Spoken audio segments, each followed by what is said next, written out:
Bonjour, bonjour monsieur, merci d'être venu nous rejoindre pour partager avec nous des éléments de votre travail, qui est un travail de doctorat, je crois, c'est ça.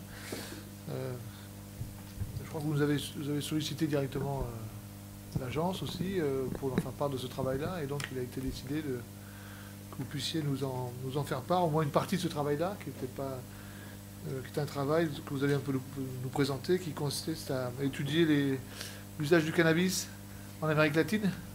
C'est plus de processus politique qui accompagne, qui fait Oui, qu'il voilà,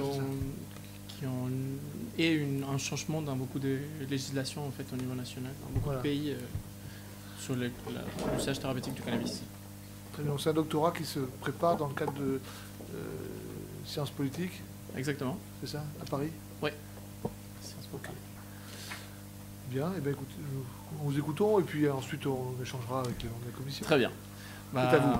Merci à vous de m'avoir invité. Je m'appelle Luis Rivera, je suis doctorant en sciences politiques à Sciences Po et ma thèse porte sur les processus politiques derrière ces changements de loi pour la régulation du cannabis en général en Uruguay, mais aussi notamment du cannabis thérapeutique au Mexique et en Colombie, avec toujours une approche comparative avec les autres pays, notamment parce qu'il y a des évolutions au Chili, en Argentine, au Pérou, un peu au Paraguay et au Brésil.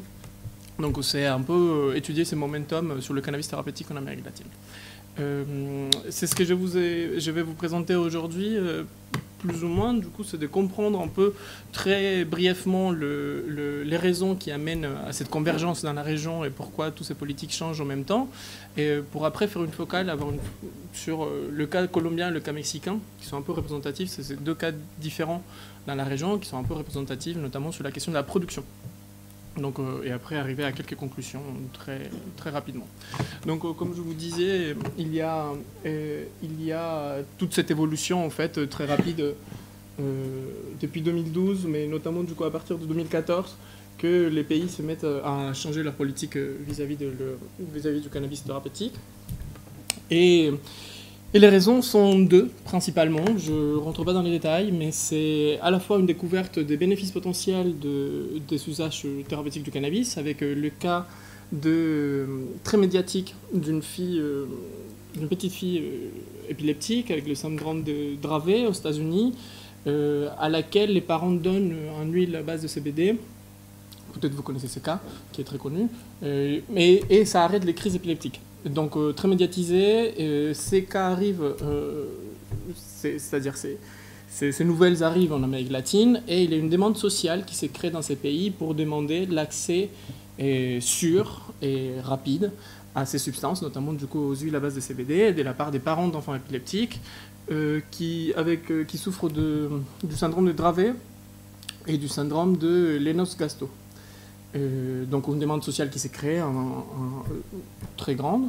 Et d'un autre côté, une volonté politique. Il faut comprendre, depuis 2010, il y avait des discussions internationales sur parler de la politique des drogues et de son efficacité, notamment portée par le Mexique et la Colombie au niveau international. Donc toute une discussion à l'ONU, que je ne rentre pas dans les détails, mais qui était très grande, qui a débouché dans une assemblée générale sur les drogues en 2016. Donc du coup, tout un questionnement sur comment changer la politique des drogues, notamment, et comment valoriser la production, qui est le gros enjeu de la région, de l'Amérique latine. Donc cette idée de la production va être très importante, notamment pour l'Uruguay et la Colombie. Donc ces deux raisons vont amener qu'il y ait du coup une demande sociale, une volonté politique d'échanger, et on trouve le cannabis thérapeutique comme une possibilité de changement de la politique des drogues, et en plus qui répondent à des besoins sociaux, à une demande sociale, donc c'est parfait en termes électoraux. Et du coup, les critères communs de toutes ces régulations, c'est que d'abord, on ne va pas légaliser la plante, en soi, on ne va pas légaliser la vente des fleurs, mais juste des produits dérivés. Là, c'est un apprentissage de l'expérience californienne où on avait légalisé la vente de fleurs pour un usage thérapeutique, mais que peut-être vous connaissez, j'imagine. Ça avait débouché dans un marché un peu parallèle du récréatif. Donc tous les gouvernements latino-américains sont d'accord pour dire qu'il n'y avait pas de légalisation des fleurs, mais seulement des produits dérivés, des produits à base de cannabis. Une différenciation qui vient de conventions internationales sur le caractère psychoactif et non psychoactif du cannabis, du coup avec un taux qui est fixé partout à 1% une concentration inférieure ou égale à 1% de THC pour, pour dire que le cannabis du coup n'est pas psychoactif, et quand il est supérieur à 1%, c'est considéré comme psychoactif, et du coup ça va déboucher sur un contrôle différencié de ces différentes substances.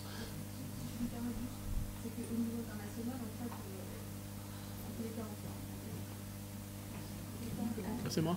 Ah oui, au niveau international, enfin, selon l'ONU et l'OICS, en fait, le taux de THC, même s'il est inférieur à largement à 1%, ça peut être par contre considéré, et c'est considéré par l'ONU, comme étant psychoactif et stupéfiant. On est bien d'accord, hein. J'allais revenir sur ça. En fait, du coup, le changement qui s'est fait, c'est de se mettre d'accord sur ces taux de 1% parce qu'on considère que les produits, que les huiles, même à base de CBD, avaient parfois des résidus. Et du coup, on se met d'accord sur ces... et qui est demandé en fait aussi par certains patients. Et du coup, on considère que 1%, c'est pas nécessairement super élevé. Mais je suis d'accord avec vous, c'est arbitraire en fait.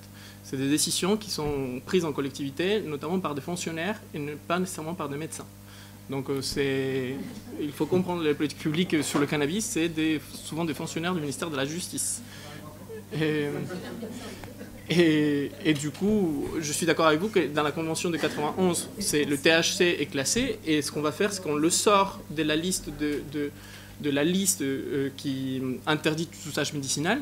On dit qu'il y a un potentiel d'usage thérapeutique même pour le THC dans les pays, mais que du coup il faut le contrôler d'une façon différente parce qu'il peut avoir un risque en termes de santé publique, notamment parce que c'est le THC qui est considéré produire de l'addiction, de la dépendance. Donc voilà. Et troisième point, c'est que du coup il y a un contrôle spécifique, mais il y a un peu un consensus sur le fait de ne pas créer de nouvelles institutions par rapport au cannabis, mais de profiter des institutions qui existent déjà pour les médicaments contrôlés, donc la morphine et tous les autres médicaments qui sont soumis à un contrôle international et à un contrôle spécifique, et de dire que ces institutions existent déjà, qu'elles fonctionnent dans les pays et qu'il faudrait juste intégrer le cannabis dans ces systèmes de contrôle. Et une incitation à la recherche scientifique, parce qu'évidemment, on se rend compte qu'il n'y a pas de consensus au niveau scientifique sur ces potentiels thérapeutiques du cannabis, et qu'il faut répondre à cette demande sociale, mais que aussi il faut être un peu prendre des précautions particulières sur quelle maladie on va l'inciter, notamment l'épilepsie. À ce moment-là, en 2015, quand on commence à se poser la question, il n'y a pas de résultat, il n'y a pas d'évidence scientifique. Du coup, les systèmes sont quand même très différents, et si on rentre dans le cas spécifique du système colombien, c'est une régulation qui se fait par tâtonnement. En fait, la régulation commence en 2015, mais elle change énormément au fur et à mesure qu'il y a que la mise en pratique avance. C'est la loi de 2016, du coup une loi en 2016 qui va un peu fixer les règles, mais c'est notamment les décrets d'application de la loi qui vont vraiment définir le système. L'esprit de la régulation en Colombie, c'est vraiment de valoriser la production, et ça se comprend nettement avec tout la discussion du gouvernement colombien avec l'OICS pour ne pas rentrer en contradiction avec les conventions internationales. Et au moment du coup de légaliser la production, on va donner le contrôle au ministère de la Justice, c'est le ministère qui contrôle en fait les cultures en Colombie, la culture de coca notamment, et avec une focale accrue sur contrôler la production du cannabis psychoactif. C'est-à-dire que même les producteurs qui prétendent cultiver du cannabis non psychoactif sont soumis à une liste, mais le contrôle est beaucoup moins important. Et s'il faut comprendre aussi, et si je parle aussi de la production qui est très importante en Colombie, cette focale qui est mise en Colombie, c'est parce qu'il y a un volet social très important. On va donner une priorité dans la production à des petits et moyens producteurs, donc des producteurs qui ont moins d'une hectare, moins d'une demi-hectare même, et on va aussi valoriser tous les côtés indigènes et paysans en fait, du pays, donc les régions périphériques. Et ça, c'est très important parce qu'on va essayer d'attirer pour la fabrication des produits dérivés un investissement étranger et une production nationale, mais on va obliger à ces fabricants d'utiliser au moins 10% de la production faite par les petits et moyens producteurs. Donc vraiment, il y a une volonté de profiter de cette industrie, de cette nouvelle industrie, comme une industrie qui peut avoir des bénéfices sociaux. Après, le contrôle de la fabrication de produits dérivés, c'est un contrôle qui s'est fait du coup pour les laboratoires, comme pour tous les laboratoires pharmaceutiques, avec un contrôle accru, ça c'est fait par le ministère de la Santé, avec un contrôle accru, mais c'est un peu les mêmes règles qui s'appliquent aussi pour les laboratoires qui produisent, par exemple, de la morphine, qui vont transformer la morphine à l'intérieur du pays. Donc c'est pas très nouveau, et un contrôle accru sur le caractère psychoactif, donc au plus de 1% de THC. Et ce qui est intéressant du coup dans ces termes de fabrication en Colombie, c'est qu'ils s'acceptent une variété de produits, c'est-à-dire qu'on accepte les médicaments, mais aussi des produits phytosanitaires, qu'on appelle comme la phytothérapie, et l'homéopathie en Colombie. Et on comprend en fait, ce qui est très important aussi dans cette fabrication, c'est que pour gagner la confiance des patients, on va mettre en place tout un volet provisoire de la loi pour dire le temps que ces produits arrivent sur le marché, il y a quand même une demande sociale très importante. Donc pour répondre à la demande sociale à ces patients, il faut avoir...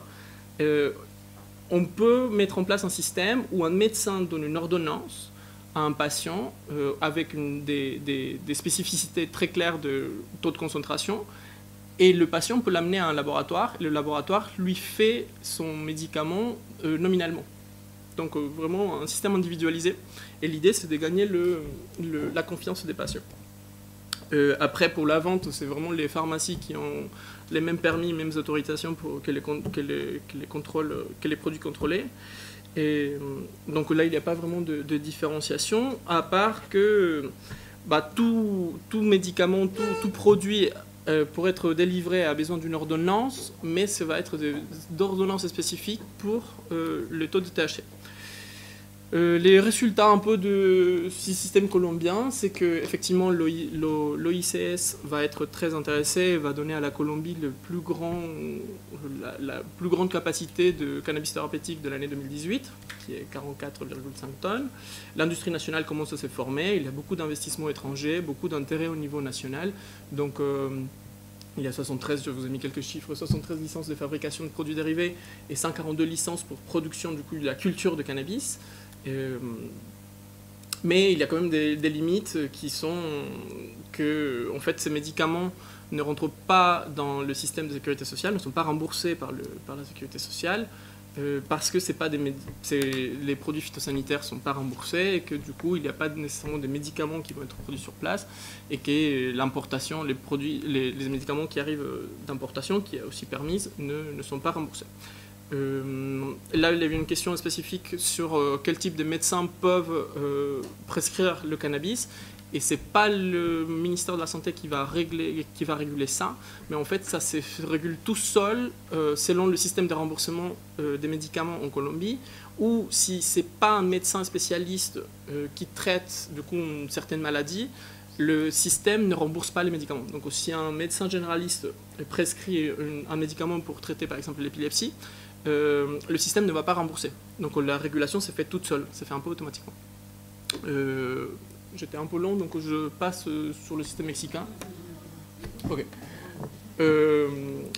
Donc voilà, les deux autres limites que j'avais mis, c'est qu'il y avait quand même un système, un commerce illégal qui existe. En fait, c'était un commerce. La Colombie a une particularité, c'est que la loi des stupéfiants permet la possession de jusqu'à 20 plants de cannabis à domicile. Donc beaucoup de personnes utilisent cette zone grise de la loi pour avoir des plantes et produire des huiles chez eux à domicile, et ce qui crée que du coup il y a toujours un système parallèle qui est très difficile à réguler parce que c'est privé en fait. Les gens l'utilisent pour une consommation personnelle, même en considérant que c'est thérapeutique. En fait, c'est difficile de réguler et de gagner un peu la confiance de ces gens-là, et notamment parce que les produits mettent du temps à arriver sur le marché et qu'il y a énormément de produits de contrefaçon, mais ça c'est une particularité de la Colombie où le système informel est quand même très important. Et c'est aussi lié à tout l'essor médiatique. Là, c'est très important que tout l'essor médiatique crée un effet de mode et du coup une volonté de tout le monde d'accéder au cannabis comme si c'était une plante magique et du coup énormément de produits de contrefaçon qui rentrent dans un marché de rue en fait. Donc voilà, ça c'est le système colombien pour un aperçu. Pour le système mexicain, c'est une régulation qui s'est faite notamment aussi par loi en 2017. Une volonté politique qui était présente et qui se perd petit à petit de la régulation, mais la pression sociale fait que quand même on arrive à une loi au milieu de 2017. L'esprit de la régulation, c'est de ne pas toucher trop à la production, de ne pas inciter la production, mais de plutôt inciter une importation des produits dérivés. Donc le système autorise en théorie une production, mais on va voir que vraiment dans la réglementation qui est faite, c'est une production notamment pour la recherche scientifique. Il y a une potentielle production culture pour la fabrication de produits dérivés à l'intérieur du pays, mais elle est très vague et elle n'est pas incitée. Et en fait, tout le système consiste à que les laboratoires et les pharmacies importent des produits, produits à l'extérieur, des substances produites à l'extérieur, notamment à base de CBD, même si on pourrait...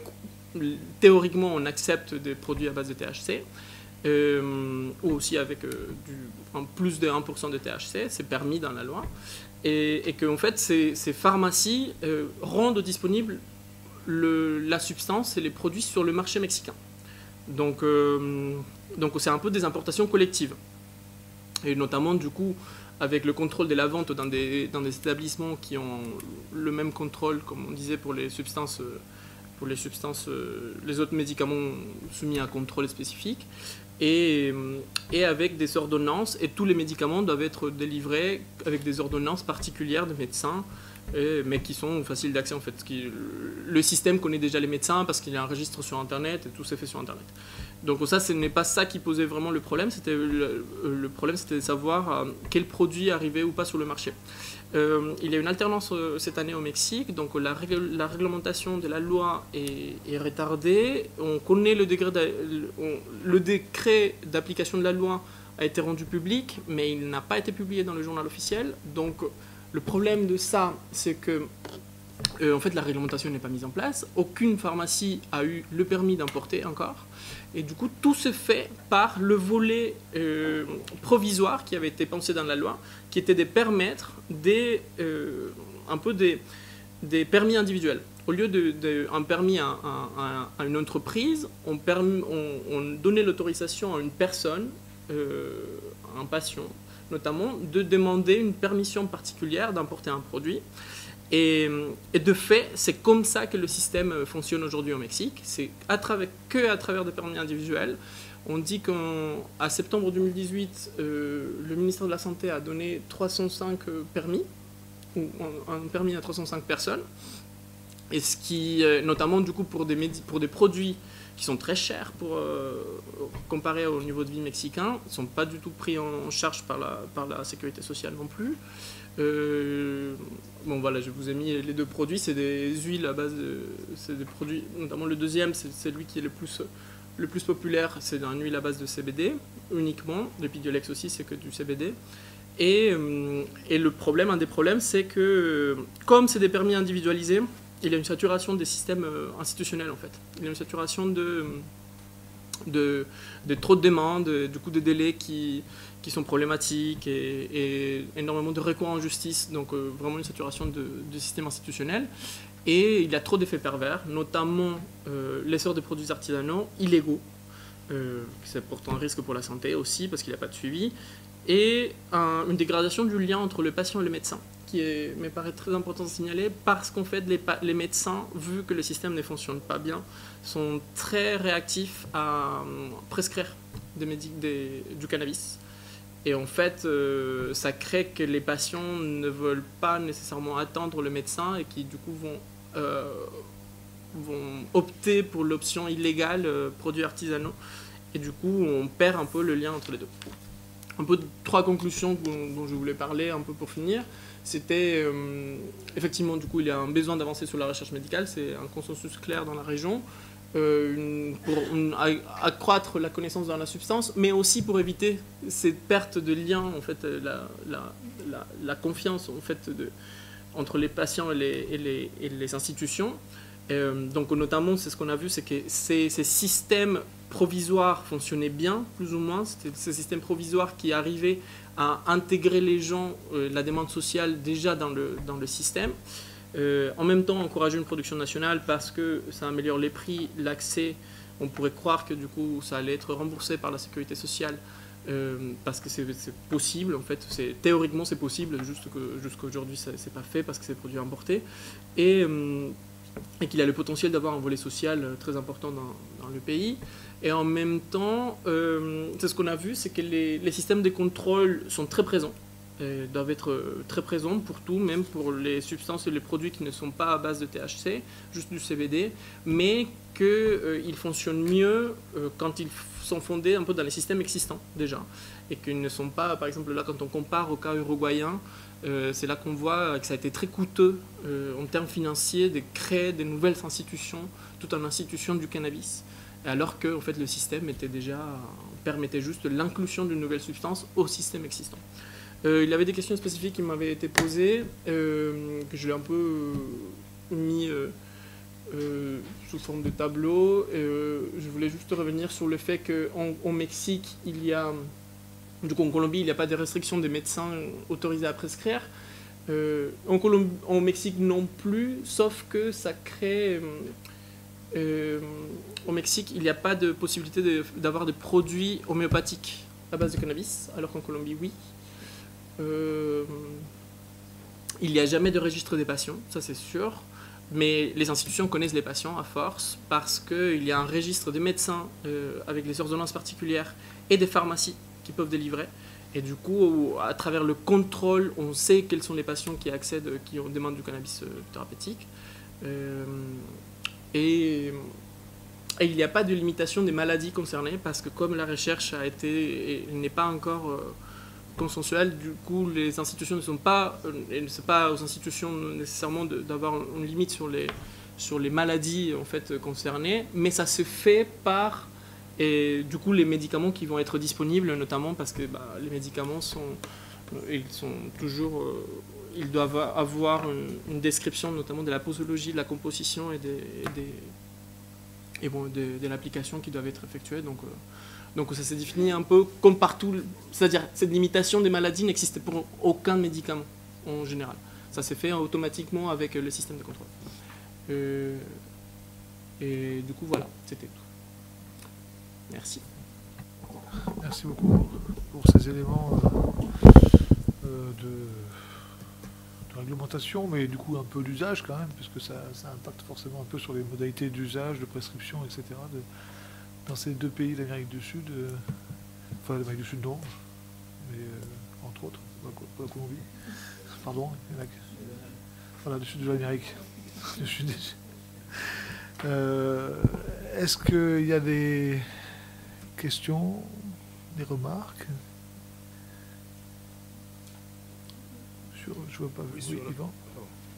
Sur la production autorisée pour la Colombie par l'OICS, 44 tonnes, c'est la plus grosse autorisation internationale ou c'est... D'accord. Il y a, vous pensez, un enjeu économique, enfin, c'est une démarche qui est faite parce que c'est important pour le pays en termes de revenus, en termes de... Le choix de la Colombie n'est pas anodin politiquement et économiquement. Du coup, sur cette question, effectivement, il y a eu toute une volonté de la Colombie de ne pas rentrer en contradiction avec l'ONU, parce que, contexte géopolitique aussi de production de drogue, les cultures de coca augmentent terriblement en ce moment en Colombie. Donc, il y a une pression internationale très forte et la Colombie ne pouvait pas se permettre de rentrer en contradiction avec l'OICS. Il y avait un autre côté aussi, c'est que le Canada légalise la production, la vente, le marché de cannabis récréatif. Et il y a une volonté, du coup, les deux autres pays qui avaient les plus grosses productions, les deux autres autorisations, c'est le Canada et les États-Unis. Le Canada et les États-Unis se trouvent à légaliser en fait des marchés récréatifs de cannabis. Et c'est une façon je n'ai pas de confirmation, mais c'est une façon, c'est ce que un peu on commence à savoir, les personnes qui font de la recherche et même les fonctionnaires le disent, c'est une façon de mettre une pression sur ces marchés récréatifs de cannabis qui sont illégaux en termes de réglementation, de régulation internationale, de loi internationale. Donc c'est aussi de dire, on donne la priorité aussi aux autres pays parce qu'il y a une demande, c'est-à-dire que la Colombie a une demande de légaliser des cultures, des stupéfiants, notamment par exemple, et c'est là où ça devient intéressant, tout le programme des substitutions de culture, on peut intégrer le cannabis comme un produit de substitution de culture illicite. Donc c'est utile pour le pays en fait, ça serait éventuellement utile. Mais tout l'enjeu, c'est qu'effectivement, ça arrive aux régions plus touchées. C'est pour ça qu'il y a ce volet social très important de vraiment aller aux régions les plus périphériques pour essayer de... La production de coca n'est jamais faite aux alentours des villes, des grandes villes. C'est toujours en périphérie. Donc d'arriver vraiment aux périphéries, d'amener des investissements étrangers dans les périphéries. Merci. Ah, pardon, Serge, oui. Oui, dans la suite de ce que vous venez de dire, est-ce qu'on a une notion en termes économiques, quand on passe de la cocaïne au cannabis, est-ce que la perte financière est importante, enfin, en termes de compensation financière, est-ce qu'il vaut mieux continuer le cannabis Et deuxième question plus médicale quand même, est-ce qu'on a une notion un petit peu des maladies quand même qui ont été prises en charge, qui sont soulagées ou en tout cas traitées par le cannabis ? En termes économiques, la question c'est... on ne sait pas parce que, effectivement, on croit que la production légale de cannabis ne va pas... C'est-à-dire, on ne sait pas parce qu'on pense qu'elle ne va pas être aussi élevée, mais il faut croire que pour les producteurs de coca, de feuilles de coca, ou même de pâtes base de coca, les revenus ne sont pas très élevés en fait. Le gros de la marge économique de la production de coca, c'est fait au moment du trafic, c'est fait pas au moment de production. Donc ça reste des paysans très pauvres.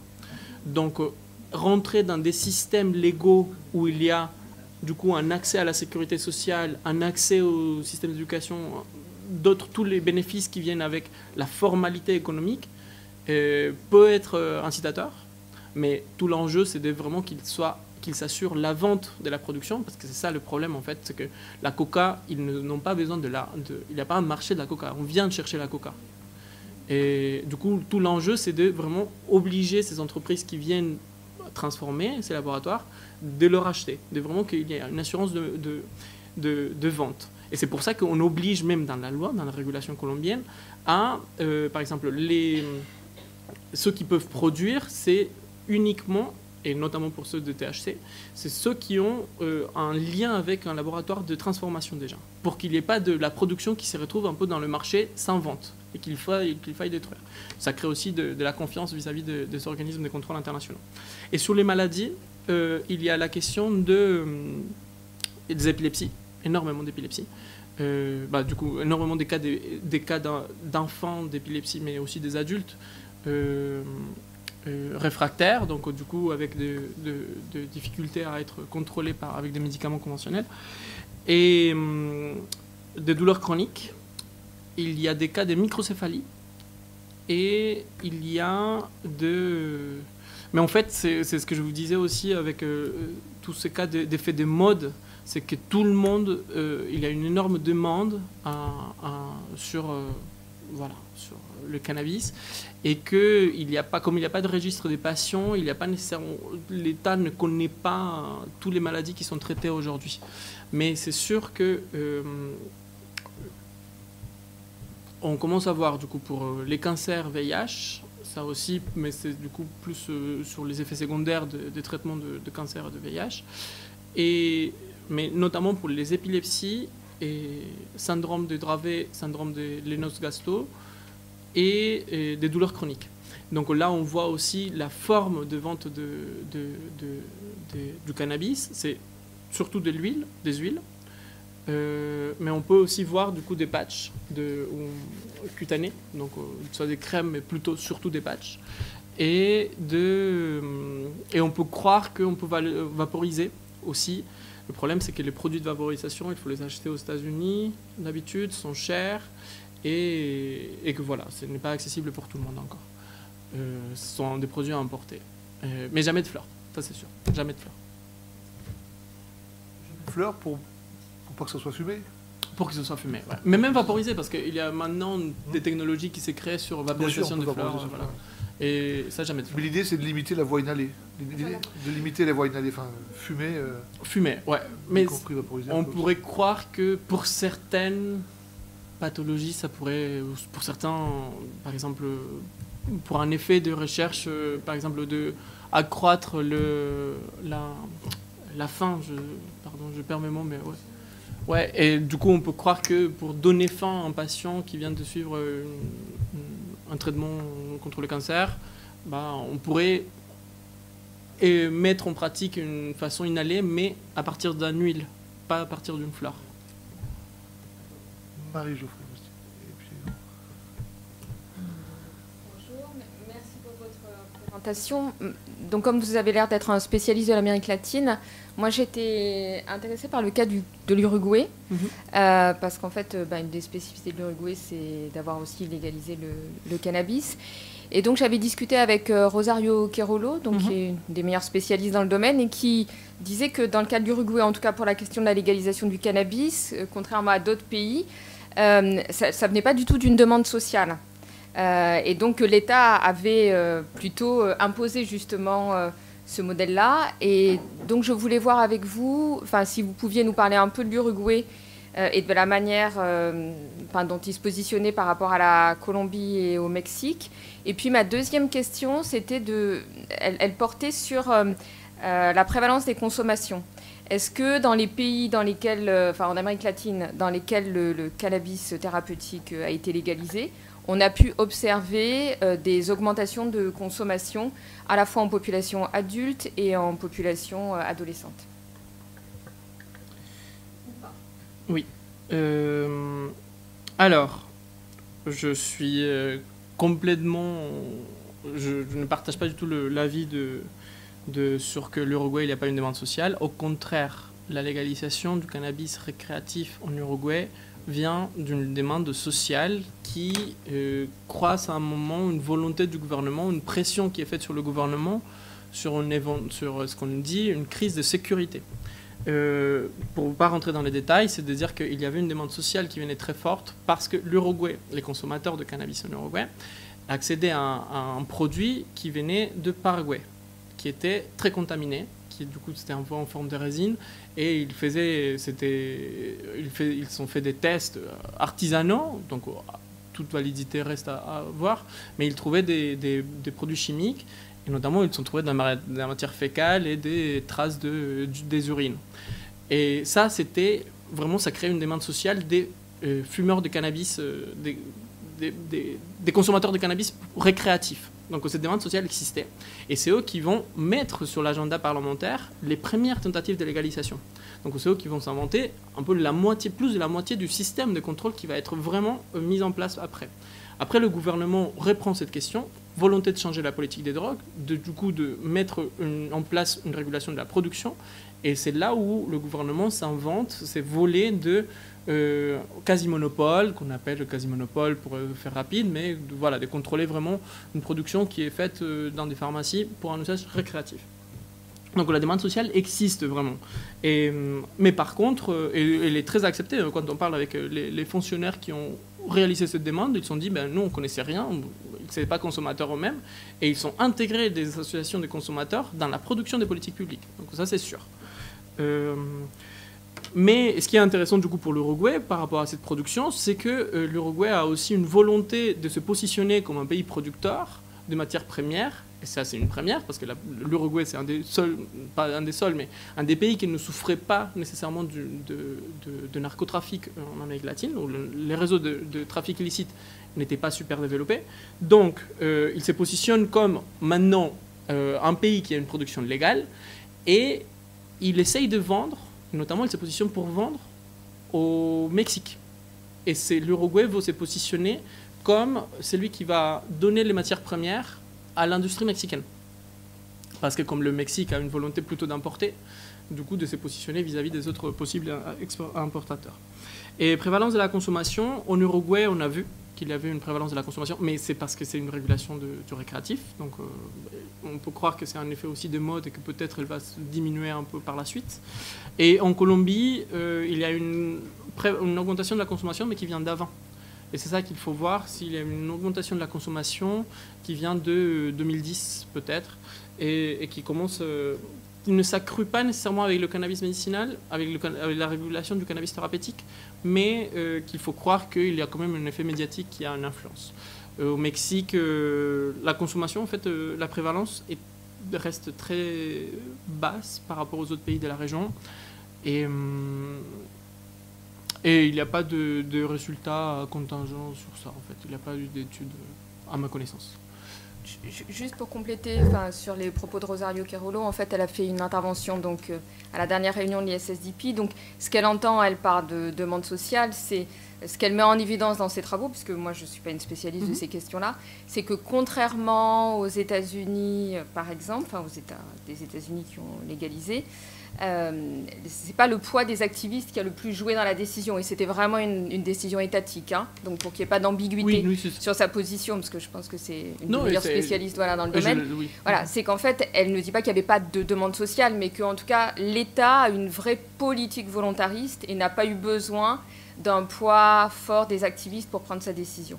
Donc voilà, c'était juste... je suis d'accord et je pense que c'est vrai en fait qu'il y avait une vraie volonté de l'État de changer la politique à un moment.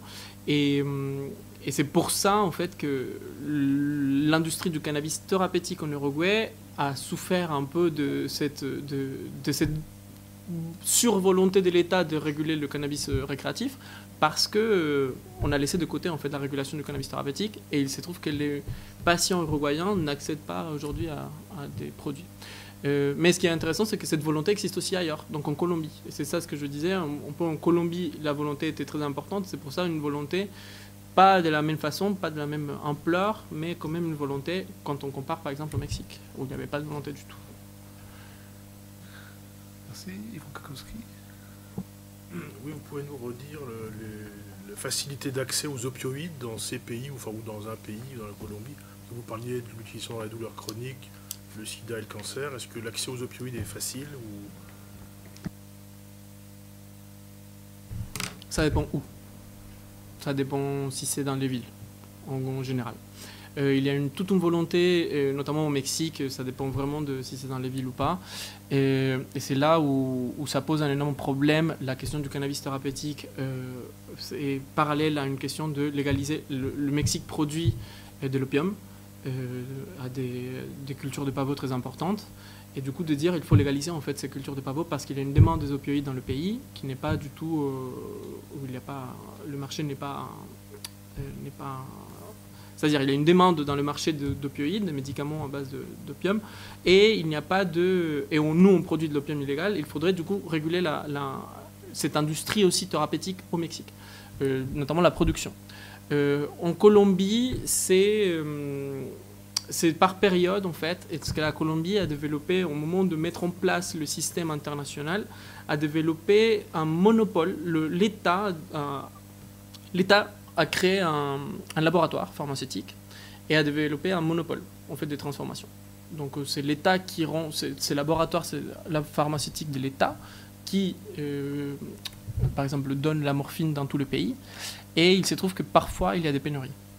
Mais normalement, on essaye de remédier à ça. C'est vraiment temporaire. C'est pas quelque chose de général. Dans le temps, ça varie. Et il y a une volonté du pays de remédier à ça. Et c'était là où la question était intéressante, parce que du coup, au moment de réguler le cannabis thérapeutique, ils se sont posé la question de s'il fallait réguler aussi une éventuelle production de pavots dans le pays. Et il se trouve que ça revient trop cher, en fait, parce que l'opium, c'est pas cher. Le marché international de l'opium, c'est pas du tout cher, en fait. C'est une substance très très bon marché, et que du coup il n'y a pas d'intérêt ça serait plus cher de produire dans le pays en fait que de continuer à importer. Et Et du coup, en Colombie, ils ont laissé ça de côté.